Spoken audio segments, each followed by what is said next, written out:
channel. Today I'm going to be doing a video on the differences between the UC system and the Cal State system for transfer students, because I am going to be a transfer student, and since my freshman year I've always tried to get as much information as possible at transfer fairs where the schools come down and talk about the differences and what they require, and also at my transfer center and career center at my school. So I thought this might be a little helpful for those who are planning on transferring and what would kind of decide on where they're going to go.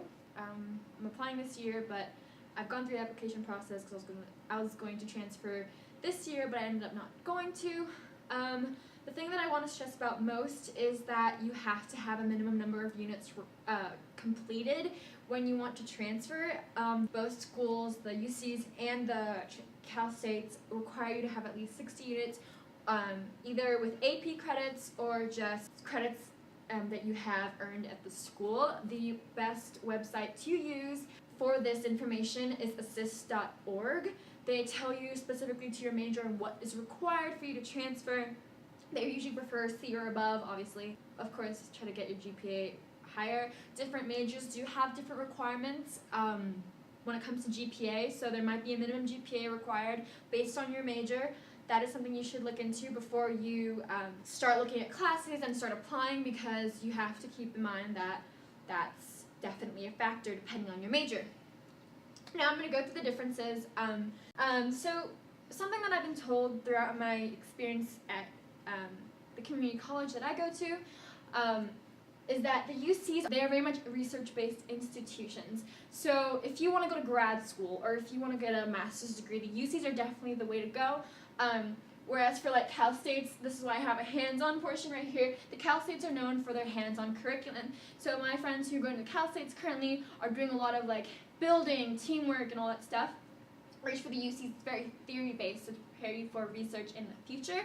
That is something that a lot of people have a misconception of. They think the UCs are automatically better. No, it's more what you want to do with your degree and your career.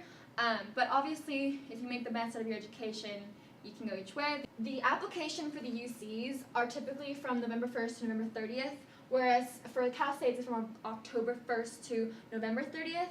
And the UCs have something called Transfer Admission Guarantee, where it's, if you have a GPA higher than a certain number, you can tag, and the UCs that are allowing tag are all except for San Diego, Berkeley, and LA.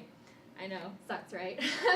But of course, based on your major, you will have a cutoff GPA, and some majors you cannot tag. So for example, you can't tag to UC Santa Barbara for engineering because it's a competitive major.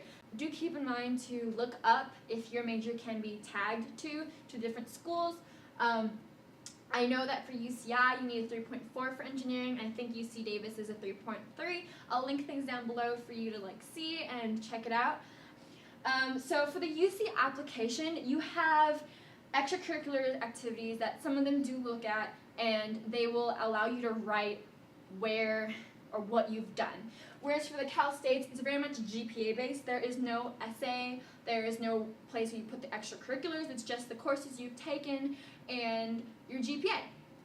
Of course, the UCs take in consideration your GPA, but they also look at your extra activities, and you have essays to help you get into these schools. For the Cal States, something that they keep emphasizing on is the Golden Four. So that means a comm class or communications class, a writing class, a critical thinking class, and a math.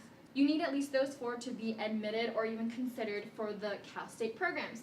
For the UCs, there is no communications class required. Of course, depending on your major, maybe you do need it, but generally it's not required.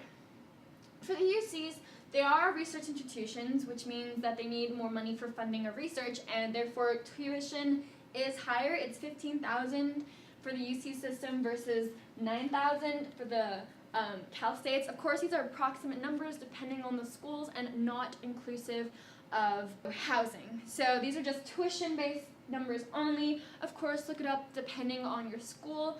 It changes by year, so that's an important thing to look out for, but approximately those are the numbers. Links will be down below. And lastly, most of the UCs are on the quarter system. So the only schools that are not on the quarter system currently are Berkeley and Merced. So UC Berkeley and UC Merced are on semester systems, so they're a little bit longer. They're about 10 weeks long, so a little bit faster paced. They're harder to get adjusted to if you're from a community college that goes on semester system. Obviously, it depends on what you've been doing.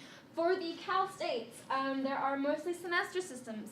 5 of the Cal States are on the quarter system, and you can look it up, and I'll list them down below. The Cal Polys, I believe Cal Poly SLO is on the quarter system, but Cal Poly Pomona is just transferring to the semester system as of fall 2018. Sometimes the UCs will not even consider your application if you don't have even just one class. So it's really important to have all the courses listed on the site of assist.org depending on your major, and of course get in contact with the reps before you apply or while you're applying, and talk to them when they come to your school.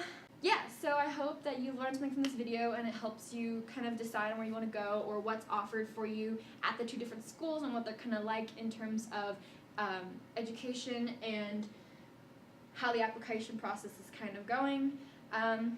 Yeah, so stay informed. Bye!